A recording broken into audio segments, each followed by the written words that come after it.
Thank you, everyone. Welcome. This is another episode of our Hawaii Workforce Funders Collaborative Workforce Webinar Series, but this is a special one. Today is the launch of a new initiative which we just rolled out last month called the Hawaii Workforce Understory, which our Executive Director, Matt Stevens, is going to share in a little bit. But before we turn over the time to him, I'd like to welcome everyone into the room. Please drop your name and the organization or the community that you're representing and what brought you here today. We're curious and we're interested, and we welcome and thank you for joining us on today's journey. So today we're going to learn about, sorry, before I go into that, let me just give you a little bit, brief introduction about our organization, and Matt will tell you more. We are a nonprofit organization built here in Hawaii to build a collective, resilient, sustainable workforce system where every resident has access to good quality future-ready work, and where every employer has access to highly skilled, locally trained talent workers, and every community has access to good jobs that help us to live and thrive here. We bring together key workforce system stakeholders across the sectors to foster collaboration and to co-learn together. And we also provide data insights and rich discussions which help us inform some of these decisions, which Matt will talk about mostly today. It's my privilege to reintroduce to you today's presenter, our Executive Director, Matt Stevens. Matt bridges the world of philanthropy, higher education, government, and nonprofit organizations to design data, to understand data, to help gather this data and understand more about telling the story of what's behind it, and to also drive technology-driven solutions in aligning people, process, and data to create sustainable workforce initiatives. He holds a MS in survey methodology from the University of Maryland and a Bachelor of Science in Statistics from the University of Tennessee. It's my privilege to turn the time over to Matt. But before we do, just a few housekeeping reminders. Please, if you can keep your devices on mute, and then when it's time for talk story and questions and answer, go ahead and unmute yourselves. Uh, Use the chat for any commentary or any resources you'd like to co-share. And then also, there will be a Q&A section dedicated at the end of the presentation, and we'd love to learn more about your insights then.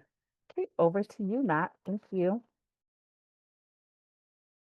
Thank you so much for that kind introduction, Mona. And I'm really excited for everybody to join us today for, as Mona mentioned, our series launch and the first episode of our new Workforce Understory series. And so going to have plenty of time to dive in and talk all about what that is. But before we start, I really just wanted to start with a story to kind of ground us in something that occurred when we were in the process of developing the format for this series. And so as some of you may know, earlier this year, the Hawaiʻi Workforce Funders Collaborative was featured in Hawaii Business Magazine in an article by Maria Torres Kitamura.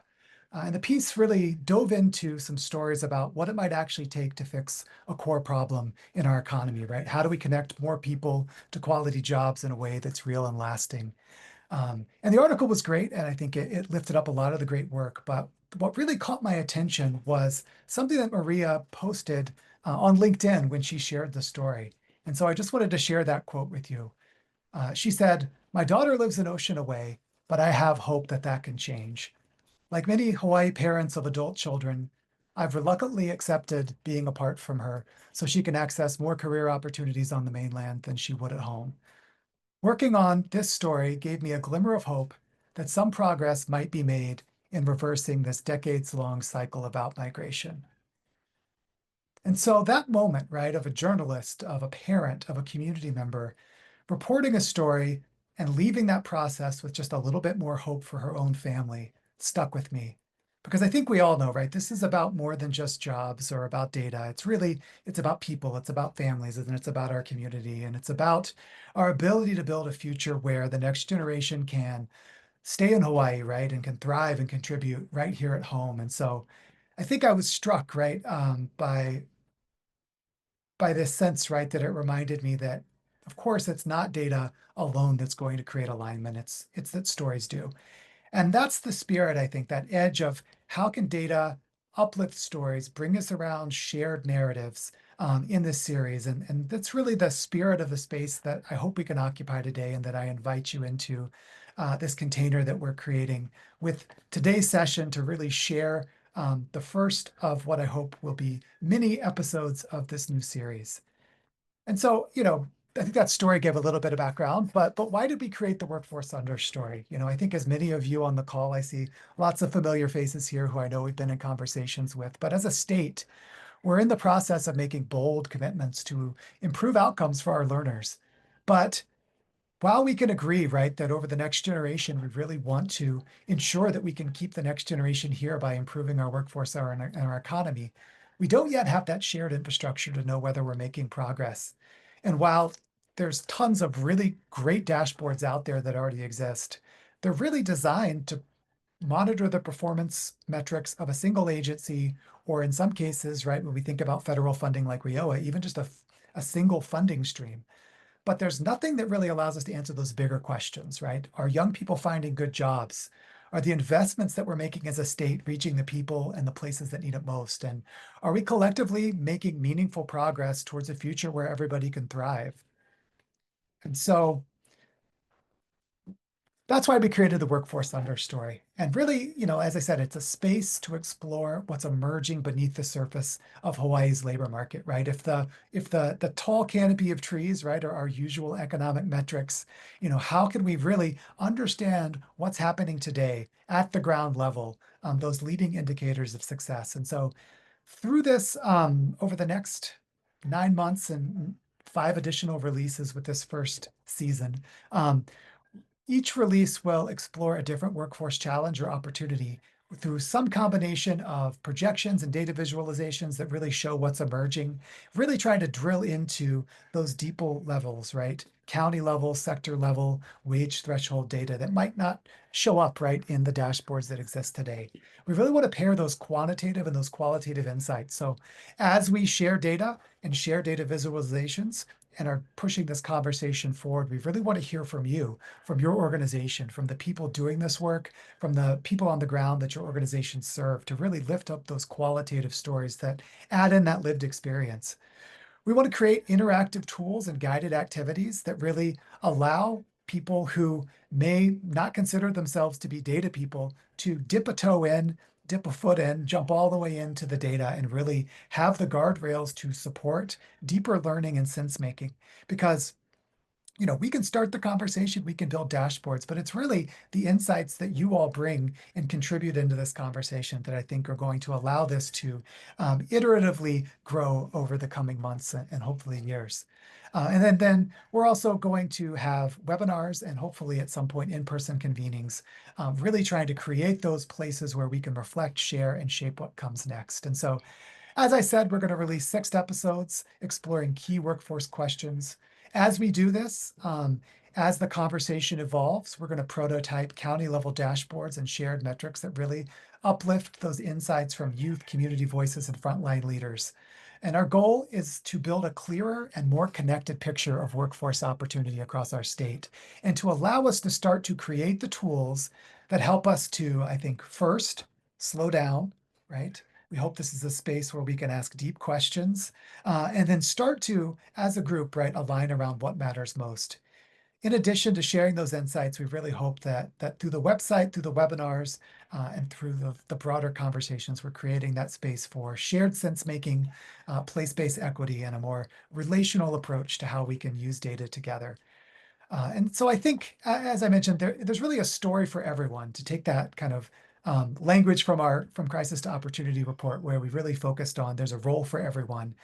We set up this website on our page in such a way that, whether you have 5 minutes or 45 minutes, there are multiple paths to explore the data. And the point really isn't to absorb everything, but it's to start where you are, to get curious, to return as your questions deepen. And we hope that, right, as more people are using this tool, we're building that curiosity, that reflection, and that shared learning.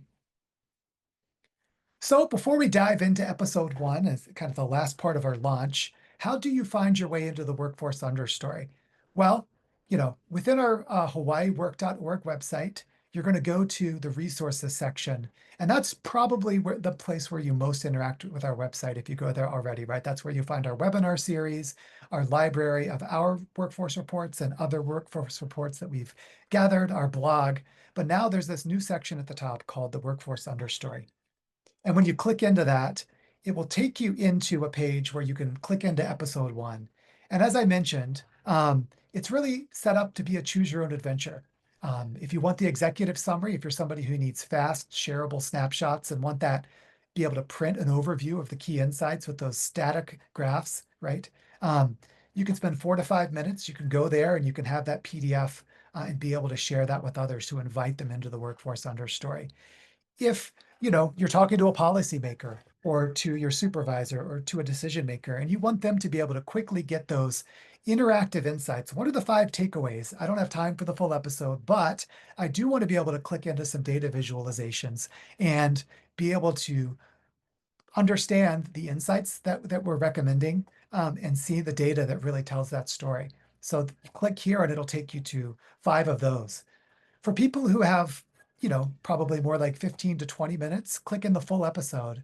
And that's really going to take you through an extended blog post that walks you through our data analysis, introduces you to those data visualizations, and tells the full linear story that highlights something within our workforce ecosystem, begins to answer the questions that we can answer with the data we have today, begins to ask new questions, and name the types of data sources we might need to be able to answer those questions in the future. There's the guided webinar, which you all know about because you're here today. It allows you to register for that. But in the future, we'll also have the recordings for people who just want to put it on and be guided through this. And then finally, and this is the section I'm probably most excited about as a data person, we have our data exploration section, which for this first episode, we have 4 county level kind of data visualization sandboxes that you can dive in. And really, there are some guiding questions that you can try to answer on your own, diving deep into the data. But then if you click into it, it shows you specific instructions of how you might answer that question. And there's a Google form to be able to provide things that you're learning, provide insights that are popping up for you. And so I hope you can see there really is kind of a story or a way for everyone to interact with this and the way that these different layers might help to push the conversation forward. So for today, for this webinar, the hope is to dive and do a surface level overview of the full story. So when you click into the full story on the website, you're going to get this table of contents. And the way that Squarespace builds websites is that they're very long websites. And so we've really tried to make navigation within here so that at every point in time, you can click to go deeper. You can click an arrow to go back to the table of contents. You can go section by section. They're delineated by different colored backgrounds. And so we've tried to take some UX and UI approaches to make a lot of information accessible. And so today, here's an overview of what we're going to talk about. First, we're going to frame the problem. We're going to give a little bit of insight into the data that we built using some publicly available data sets to combine it and create a new data asset that didn't exist prior to us doing this work. We're going to talk about some state level patterns. And then we're going to go and do the exact same analysis at the county level to really show how these trends vary from county to county. And then finally, we're going to bubble up those key insights, what's emerging, what signals have we gained from what we learned in this episode. And then we're going to tee up a sneak peek and a preview of next month's episode. So to start, how we did the digging. I think we don't want to get super into the weeds of the data here, but I think one of the advantages I think of the Workforce Understory is that we really want to work with the existing publicly available data sets and say, what question could we answer if we combined a couple of different data sets? And so for this, we, if you're familiar with our From Crisis to Opportunity report, we took a lot of the same data that we used for that report, but it was updated in 2 ways. One, it was updated with 1 new year of workforce job opening projections compared to last year. So we have a little bit more accurate insights about what the next 10 years might look like. And so that was the 2022 to 2032 occupational projections from DLIR. We matched in wage data for those occupations that DBET creates every year using BLS data. We drew some thresholds using our MIT single adult living wage, which is updated a year further, and we'll talk a little bit more about how that's changed from last year. And then we estimated the population entering the workforce over the next decade using data from the US Census Bureau American Community Survey. So as I said, we're going to start at what we're calling the canopy view and looking at those statewide patterns to kind of build out the formula. And so this data visualization shows, similar to what we did with the From Crisis to Opportunity report, there are going to be, over the next 10 years, projected 354,000 job openings. But only 29% of those, you can mouse over and see all of these details, right? Only about 101,000 of those are going to pay a basic single adult living wage. And compared to $56,000 last year, we can see that the living wage is actually increased by about $5,300. So we're seeing about a 9.5% increase for our living wage. And so that shows that we're actually projecting about 6.3% less living wage job openings than we did when we ran the From Crisis to Opportunity report last year. And then next, we want to look at how many kids are going to enter the workforce over the next decade. And so that's very similar to what we saw last year because we're using census data, then that's not going to change much from year to year. We're going to have 170,000 kids enter the workforce. And so if we look at that 101,000 living wage jobs, that's enough jobs for about 59% of our workforce. And so how does that compare to what we showed in our report last year? In 2024, we had enough job openings for 72% of our living wage entrants. And so you can see that largely because we're expecting slightly less job openings, but mainly we're seeing that the cost of living is increasing. We're seeing that we're going to have less living wage job openings statewide over the next decade.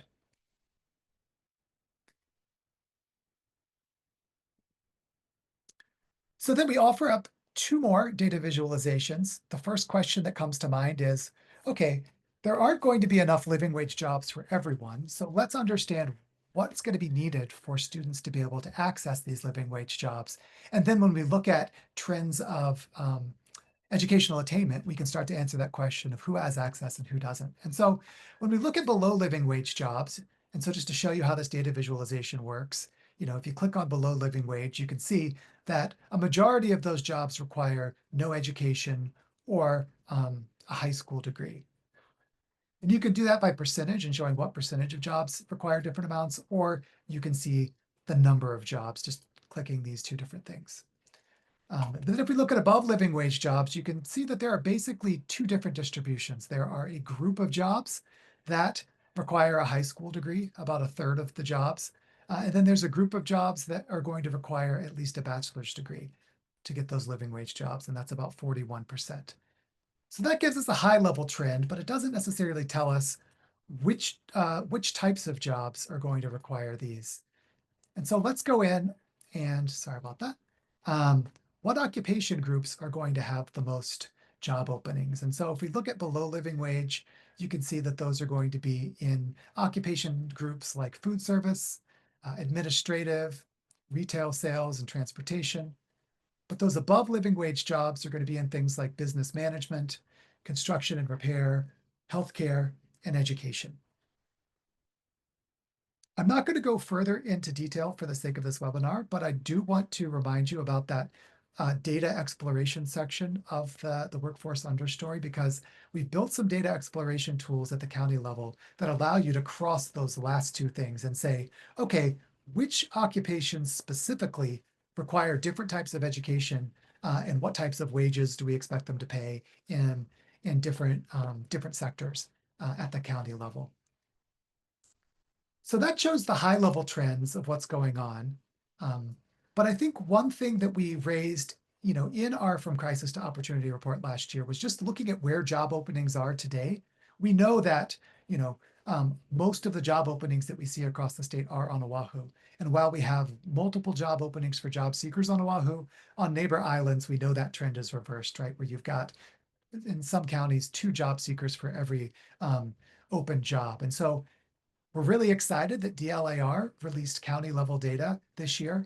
And so we were able to recreate the methodology of our From Crisis to Opportunity report at the county level to really start to test that hypothesis that we're going to have different opportunities at the county level, and to raise awareness that oftentimes these county level trends get lost in state level data just because of the sheer number of jobs, right? A majority of the data is from Oahu. And so that if we really want to be able to develop these county level strategies, we have to understand things at the county level. And so again, we built the pattern with our state level data, but what can we learn from this county level data? As we suggested, right? The trends in Oahu mirror what we see in the state, with about 29% of our jobs on Oahu being those living wage jobs. But, oh, sorry. And I do want to say that we did account for different living wages at the county level. So we're not just saying how many jobs on Maui meet the state level living wage. We're actually saying how many projected job openings are going to pay that living wage on Maui. And one interesting thing in the MIT single adult living wage is that actually the cost of living is higher on Maui than Oahu, which I think is a little bit different than what we saw last year. And so we can look at each of these data visualizations and see, right, what percentage of jobs are going to be living wage jobs by county. It's going to be about 19% on Maui. It's going to be about 21% for Hawaii Island. And it's going to be about 15% of jobs created are going to pay that living wage on Kauai.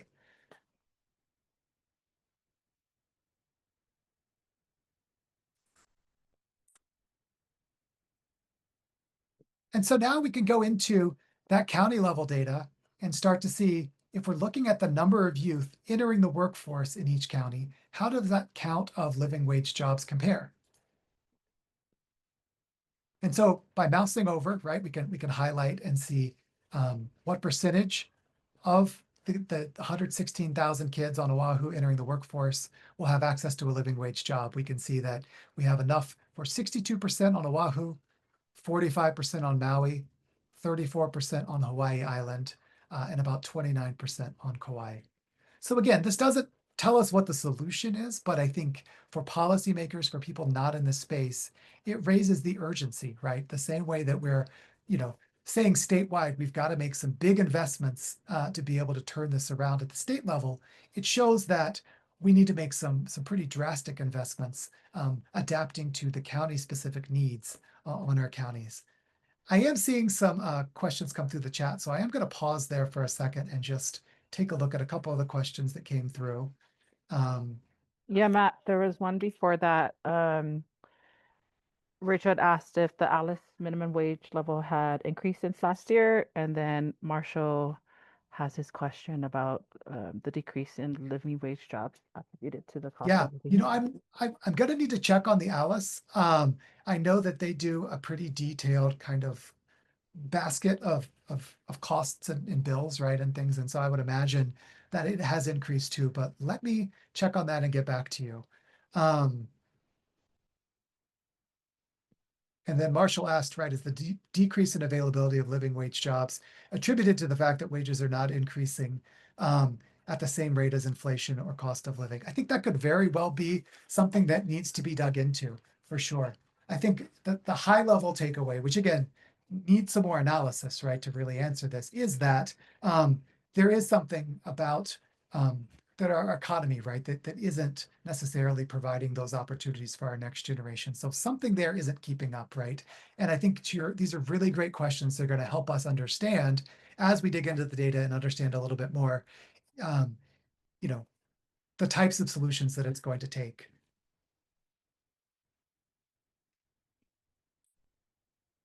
And Kathy, that's a really great question. Yes, there is definitely a way to identify jobs that may require post-secondary training or certificates up to an AA, but not a bachelor's degree.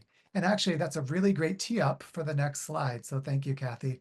I appreciate appreciate that question. And so I'm going to tell the story of what we can see in the data. And then I'm also going to kind of interpret what this data is telling us, and that there may be a couple of different things happening. So I'm going to start with the below living wage jobs. And again, you could look at this by within a county, what percentage of jobs on Maui, right, are going to require either, no education, a high school equivalent, this is some post-secondary, right? But not necessarily an AA. This is going to be the bachelor's, and this is going to be some college, but not necessarily a degree. And so if you switch to job count, what this shows us, right, is again, most of our neighbor island data gets kind of small and hard to look at because, again, the scale of jobs on Oahu is much higher. So that's why we put this percentage here. So you could really look county by county and understand. And so I think across all counties, you're going to see this trend, right, that primarily most below living wage jobs require little education or a high school education. But then we look at those above living wage jobs. That's where things start to vary a little bit island by island, right? As we saw at the state level, right? Most on Oahu, most living wage jobs require a bachelor's degree. To Kathy's point, right now only about 1%, or sorry, 4% are requiring a post-secondary certification that's short of an associate's or a bachelor's.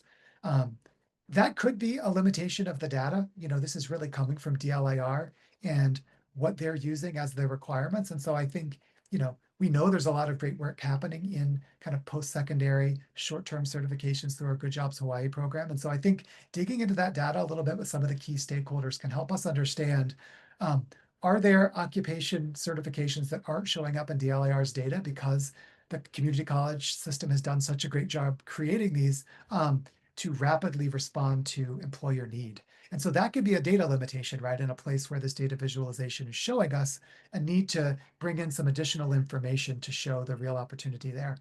So then I also want to break into the other trends we're seeing here, right? I would say that on Maui and Hawaii Island, if I'm just looking at this visually, we're seeing fairly similar trends, right? Where we have kind of equal amounts of living wage job opportunities for that high school and bachelor's degree. Same thing here with Hawaii Island. But then when we look at Kauai, we see something, I would say, significantly different from everything else, right? Where a majority of those jobs require either no education or a high school degree, and only about 30% of the living wage jobs require a bachelor's degree. And so it shows you, right, that there really are, and again, we know this if we're doing this work on a neighbor island, but it might be something that statewide policymakers aren't necessarily understanding the need for county-specific trends, county-specific strategies. And then let's move on to the next slide. Oh, hold on a second. Sorry.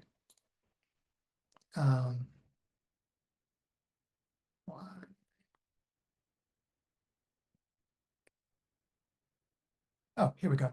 So yeah, those immediate insights for education requirements by county. I sort of already mentioned this, right? But living wage jobs really, for a most part require a 4-year degree on Oahu, but high school grads still have access on Kauai and Maui.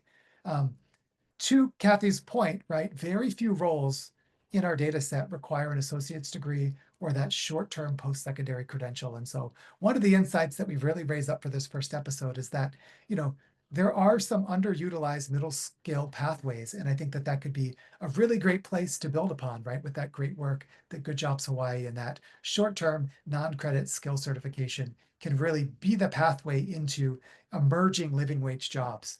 And showing that if we have that data that's up to date and showing people where those jobs are emerging, we can very quickly get people into those pathways. For those below living wage jobs, right, really there's no formal education required for a majority of the roles. Bachelor's degree requirements are rare. Associate's degrees barely appear, and so high school diplomas don't necessarily guarantee better pay. Many still fall below that living wage. But there's that need to really dig into that occupational data to understand what the real opportunities are.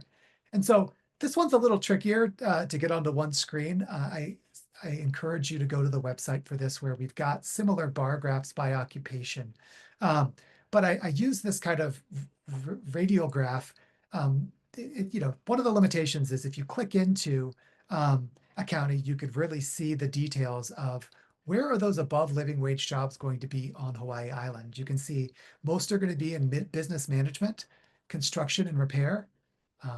Shows you what percentage, shows you the job count, healthcare, and education. And so you can see that for those above living wage jobs, it's pretty similar county by county. The top opportunities are going to be in business in each county, followed by construction and repair. And then when we start to get into those third and fourth, that's where we start to see some variation by county. We've got healthcare and education on Hawaii Island, healthcare and education on Oahu, healthcare and protective services on Kauai, and healthcare and administrative on Maui. And so if you're someone working in a specific island, I'd encourage you to really drill in here and see what are those opportunities going to be? Where do we project those above living wage and those below living wage jobs to better understand the trends at the county level? And so this can do two things, right? One, it can allow us to refine our intuition, right? There's narratives already where we think we know where those jobs are. And so there's value in just using the data to confirm, yep, this confirms kind of what we're hearing, what we're seeing on the ground. But it's also a place to get curious, right? Are there fields or opportunities emerging that surprise us, right? Either because of the number of jobs that are showing up or, maybe the wage or the growth. And so we really encourage you to go into those county level data explorations and dig in with that curiosity to fully kind of lift up what's going on at the county level. And so one thing I did want to show, I think, whereas the above living wage jobs are pretty similar for most islands, I think one thing that does stick out just visually looking at this is that on Kauai, um, construction and repair actually makes up the same number of living wage job openings as business and management. So whereas on other islands, it's about half as much of an opportunity in terms of job openings, it's pretty much 50-50 on Kauai. And if you think back to that previous slide where we were talking about the education needed for those living wage jobs, it shows us that, this could be a large source for why that high school degree in an apprenticeship is leading to living wage jobs on Kauai. So I'm seeing those questions coming through. Is there a way to see below living wage jobs or an entry point to a pathway to a living wage? Most entry level may be low pay, but if there's a clear path upward, that would be different from a dead end position. That's a great question. And so the short answer is no, not right now in the data that DLIR presented, but we do have access to some Lightcast data that we hope to be cleaning up and analyzing for a future episode that really does talk about those pathways and show which jobs lead to next jobs. And so I think will allow us to drill in and be able to lift up some of those stories of things that look like they started a below living wage job, that being able to differentiate between those starter jobs that lead to a good job and those that don't. And then to Jean's question, these are fairly broad categories just for the purposes of being able to keep this kind of manageable on this slide. But I will maybe use this as an opportunity just to jump over into the county level data interactive data tool. And so when you're on the website, if you go down to the interactive tools, you'll see dashboards for each county. I'm going to jump into Hawaii County because that's where I live, and I can speak a little bit more to what we see here.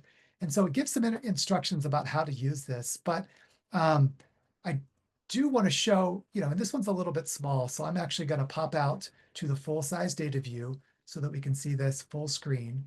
And so this actually gets into that occupation level data, Gene.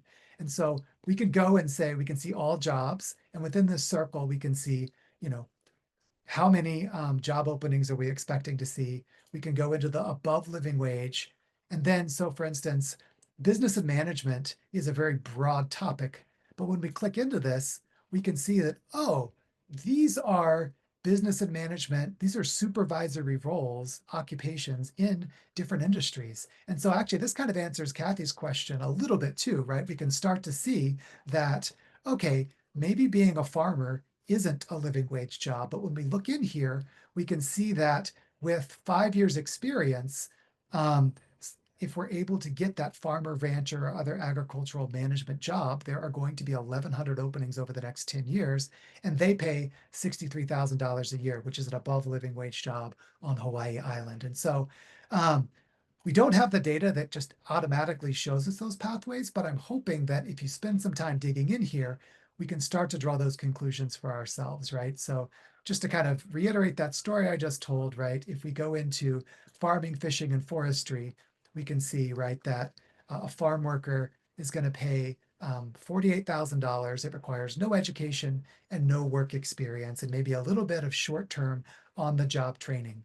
But it also shows there are only going to be 300 of those job openings. It seems like there are a lot less entry-level job openings than job openings for those supervisors. And so, I'm just exploring the data, but that's kind of an interesting insight, right? And it might be something we want to drill into a little bit more to say, okay, do we need to create more entry-level positions? Do we need to create more ways to train those supervisors? Is this a place where we could talk to people in the industry to validate the quality of these projections that DLIR is making? And so with these explorations, you could look at job openings, you can look at 10-year job growth, you could look at mean wage. And so on each of these, that just changes the size of the circles. And so, you could explore it from different places. The other exploration here, to get a little more granular, is sort of asking a different question. Let's go to the full side data visual. For Hawaii Island, let's take a different approach. Rather than starting at the industry level, let's say I'm working with high schoolers and I want them to understand, okay, I'm debating about going to college or getting a job right out of high school. And so I'm going to say, I want to see what are my above living wage options right out of high school with a high school degree and no experience. Okay, we can see we've got carpenter, we've got police officer, we've got plumbers and steam fitters. Now let's go back, let's go up one layer and say, okay, what are those jobs I might be able to get right out of school with a bachelor's degree and no experience? And now you can see, okay, here are some things and showing the job projections for Hawaii Island to really be able to explore. Again, this data isn't going to give us exact pathways, but I think it allows us to start to understand and start to explore. And so I'd encourage people to take a look at these. And then we've got a place to share your insights because there's a Google form here. And really, I went through this and told the story that I can see from my perspective here in North Kohala with the information I have. But if you're someone working with high schoolers or working in a specific industry, you might have a different narrative you can share. You might have some real world examples of some work that's addressing a trend that we're seeing in this data set. And those are the types of stories we really want to be able to understand and share through our Workforce Understory series in future episodes. So thank you for those really great questions. It was a great way to tee up some of those tools that you can use on your own to dig into these questions yourself. And so those immediate insights we can grab from that occupation level data, right, is that, business and management is a top living wage sector. Construction, repair, healthcare offer strong opportunities, especially on our neighbor islands.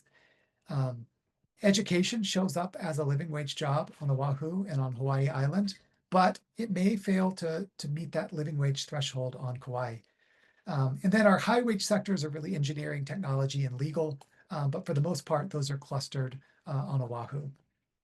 And then you can also see some of those below living wage job trends. And so again, Kathy's point, which I think is a really great question, how, a place we want to dive in and start to build additional insights using these data tools are which pathways that may start below living wage lead to good jobs versus, which may not. And so I think this is a really great place to pause. I think for some of us working in this space, I think, nothing that I've shared so far probably surprises us. This is kind of the air we live and breathe, right? This is what we do. These might feel like known or obvious trends, but I think that the value, right, isn't just in surfacing those new insights, but it's really about being able to expand the narrative, right? Bring this data into new spaces. And so that means being able to use storytelling and visualization to equip policymakers with place-based evidence, to guide public investments towards what's working, to invite community voice into systems change, and to build shared language across sectors, right? Because if we want to overcome these really complex workforce challenges in Hawaii that we've raised up through the data analysis that we've shown, we really need to evolve how we measure what success looks like and how we communicate that. And so I think part of it is using our data visualizations, but I encourage you to reach out to us. Everything that we've built on our website can be open sourced. It's built in a tool that allows for, HTML code to be generated. And so if you want to be able to use some of these data visualizations in your slide decks, they integrate really well into Canva. If you want to use them on your website, we would love to work with you and be able to shape this underlying data that we've been able to make publicly available, embed it into the work that you're doing. Because if we're all kind of playing from the same playbook, building the same stories, building the same evidence base, that's what it's going to take to really push us forward. So I'm going to pause there before I kind of summarize 4 of the key insights that I feel like we've teased out from what I've shared so far. There have been some really great questions in the data in the chat so far, but if anybody wants to come off of mute or raise their hand, any additional questions or things you're seeing in the data that maybe I haven't spoken to yet, I'd be happy to go back a couple slides and give us a few moments to kind of dig in together.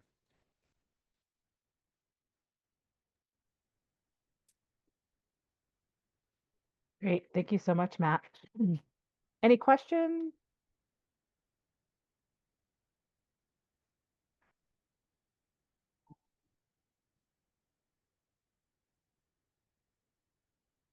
Awesome. Well, if there are no questions yet, I'll go into kind of the 4 key insights that we really want to lift up with this data visualization. Again, these are broad, these are high level, these are really meant for that kind of policy level audience, but these are kind of 4 key narrative points we hope to push forward. And I would encourage you, get into the data yourself, and would love to hear, is there something additional or something you're seeing that tells some more nuanced stories? Or are there new questions that it raises that we haven't answered so far? And so, again, we've really wanted to dip our toe in with this first episode and kind of build upon the narrative we've already been shaping over the past year.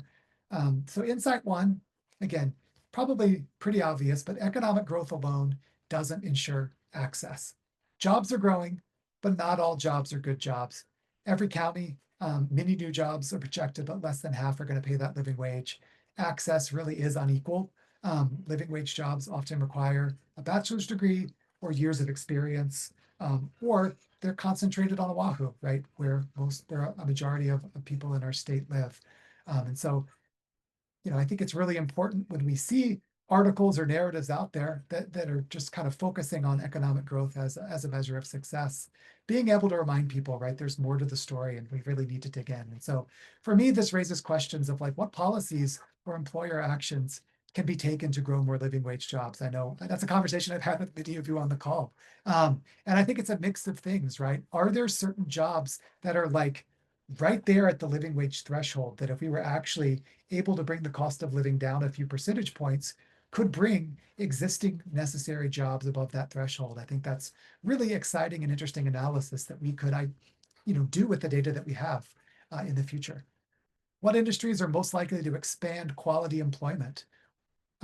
How should we track job quality improvements over time? We're kind of throwing out this living wage as one metric, but we know from the work that we've done from our Good Job in Hawaii framework that there are other factors that contribute to whether a job is a quality job for different people in different communities. And so we're really hoping that over the course of this series, we can start to dig into and lift up what those other metrics are and show them side by side on those county level dashboards. And I guess I already teed this up, right? But how does reductions in the cost of living actually impact the number of living wage jobs? And can we build those data visualizations that allow us to maybe steer the cost of living and show how that changes the projections for those living wage jobs? Because it really is going to take a multi-prong approach, right? In some places, it'd be great if employers could pay more for existing positions. I had a really great conversation with some folks in the healthcare sector that were thinking about some creative ways to use federal rural healthcare innovation dollars to, be able to, for a 5-year period of a grant, raise the wages of some middle level positions.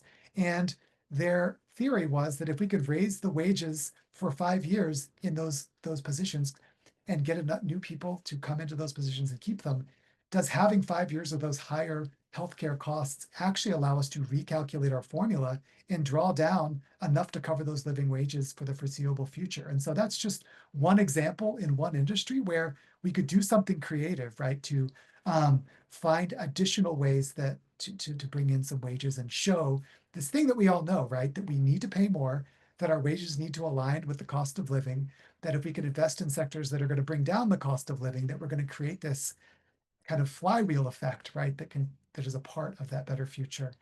Rachel, did I see you raise your hand there?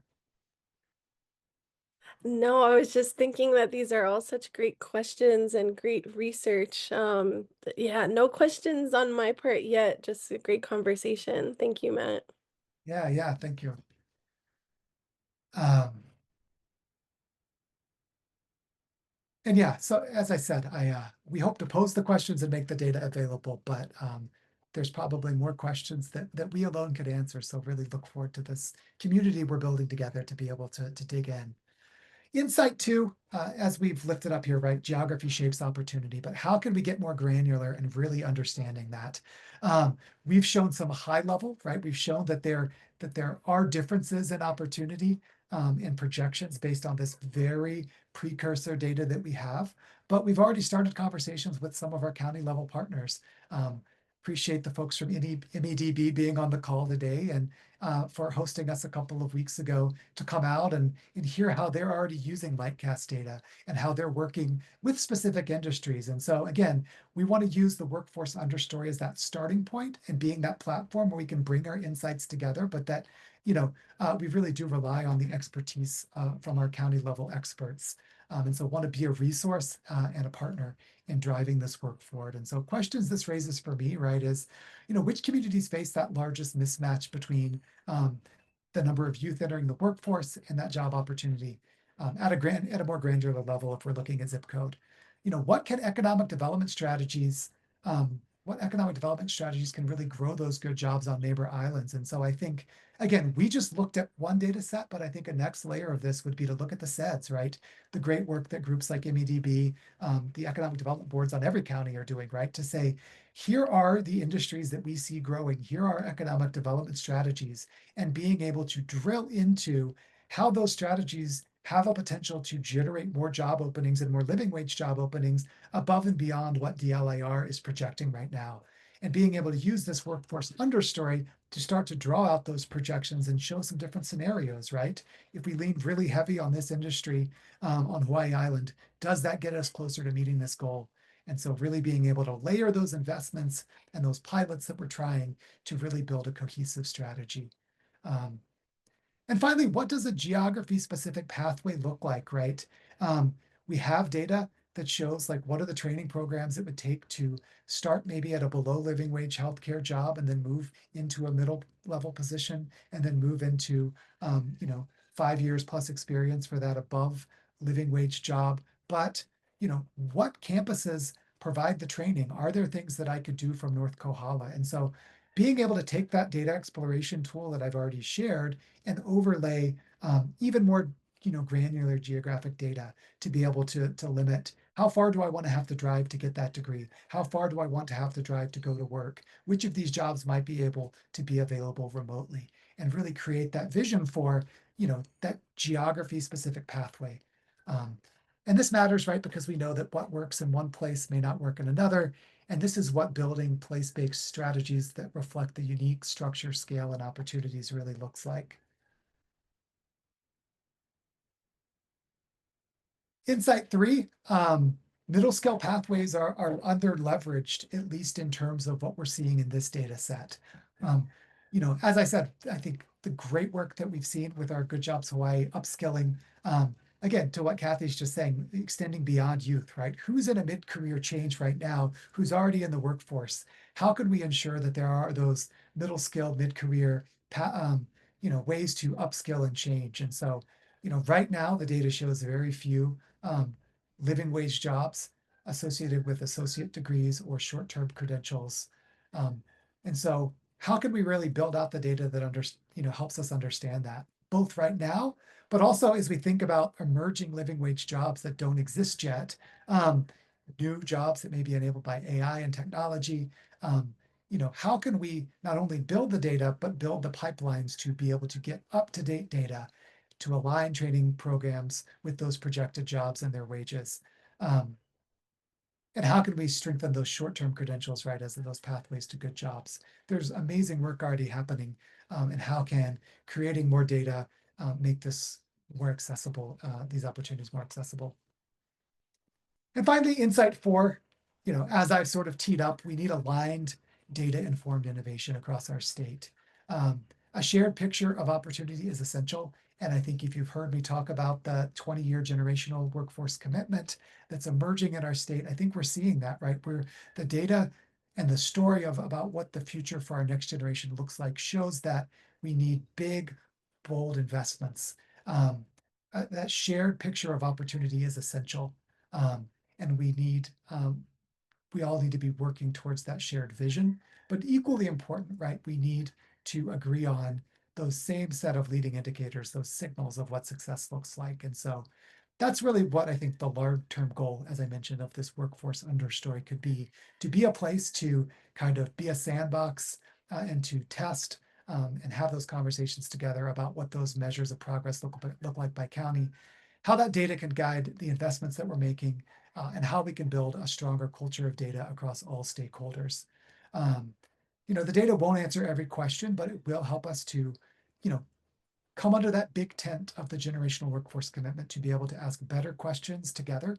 And that the real value comes from how we use the data we have more so than waiting for that perfect data. And so if we can guide innovation, build alignment, track progress, and push the conversation forward with that by combining the data we have, that's really how I think we get to that better future. There's been some great work with Act 154 that came through in the last legislative session that really pushes for more interagency data sharing overseen by our Chief Information Officer and our Chief Data Officer to create a table and a data governance process to start to come together and answer these questions. And so we're kind of hoping that through the conversations we're having here, we can kind of create that hit list, right? Create that kind of community level ask of the government to say, hey, here's that list of questions we can't answer today, but we want to be able to answer. And so I'll pause there before I go into kind of a sneak peek of what's coming in our next episode. But I just want to thank you all so much for being here and for being here for this run through and for letting me share kind of this first level of the Workforce Understory with you all. Any questions, comments about anything I've shared before I give that sneak peek for next episode? And Matt, just to let you know, I shared the post-webinar feedback link in there. Everyone has questions later and they don't have it at this time. Oh, great. Perfect.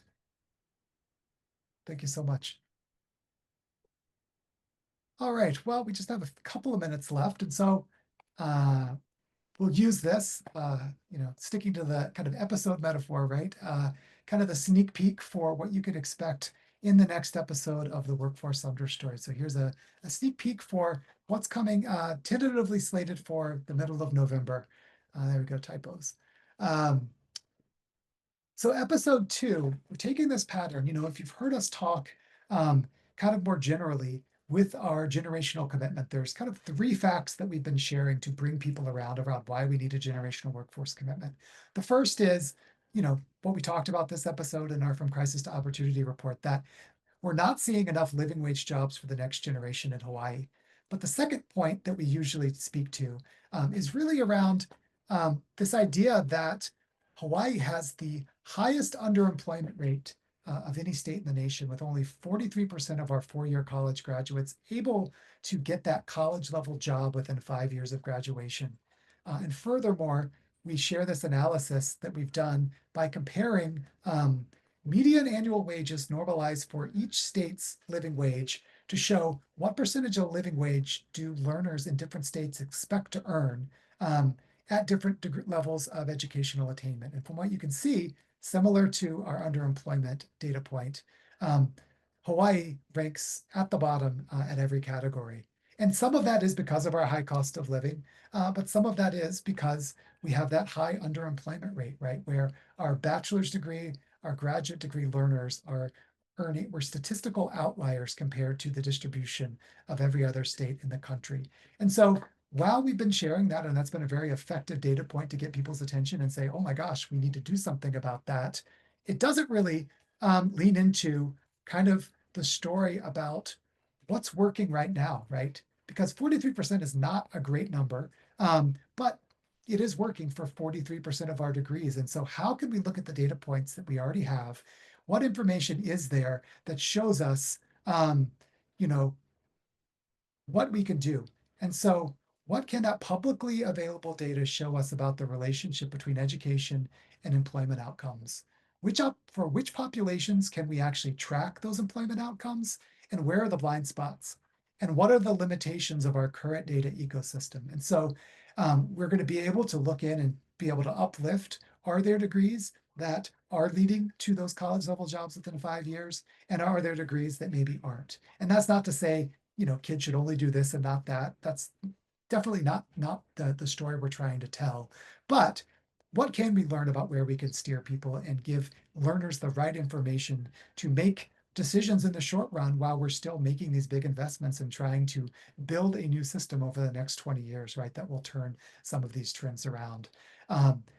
Because if we want to improve the system, we really do need to be able to track whether our upskillings are leading to better jobs. And so we're hoping in episode 2 to not only be able to kind of show some of the ecosystem, but probably more importantly, be able to map the data that we're going to need to do it well and lay the groundwork for building that stronger, more equitable workforce data strategy that Act 154, data governance working group is going to be able to dig into.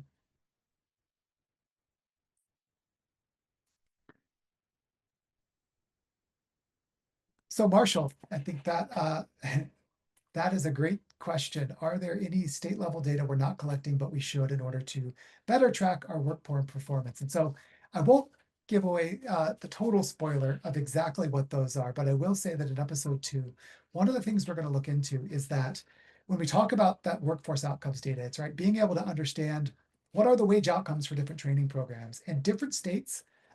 Some states have been able to add 4 or 5 additional fields to that mandated data that employers are required to provide on their unemployment insurance wage data. And when they provide those additional fields, it actually allows us to really more granularly answer the kind of questions you're talking about, to be able to differentiate. Did someone just earn more because they ended up working in the field that they trained for? Or did they just end up, not being able to get a better job and having to string together a lot of short, kind of part-time jobs? And so there are things like being able to add in the occupation code that allows us to be able to answer that data better. And so the short answer is yes, there are a lot of fields we could be adding. And we hope to be able to guide that conversation over the coming weeks and months. And so we are at time. And so I will stop sharing my screen here. And I'll hang around for a couple of minutes if folks have any additional questions, but just want to thank you for your time. Mona shared the link to the feedback form, and we really want to hear any feedback on this session. And additionally, would love, if you have spent some time exploring those interactive data visualizations, would love to hear the insights that pop up for you, what's useful, and it'll really help us understand where this series goes together. So thank you all so much. Great. Mahalo. Thank you so much, Matt. Thank you, everyone, for joining us today. That was a lot of information compact in such a short time. So I invite you to sit with the information. I will send up a follow-up email with all the resource link and the session materials. And just a reminder, we do have another webinar coming up this Friday with Touch a Heart. This is our storytelling series that was launched last week. And then we'll also be sharing out more information for upcoming webinars for this month and next month. Thank you again. Take care and have a great rest of your week. Aloha.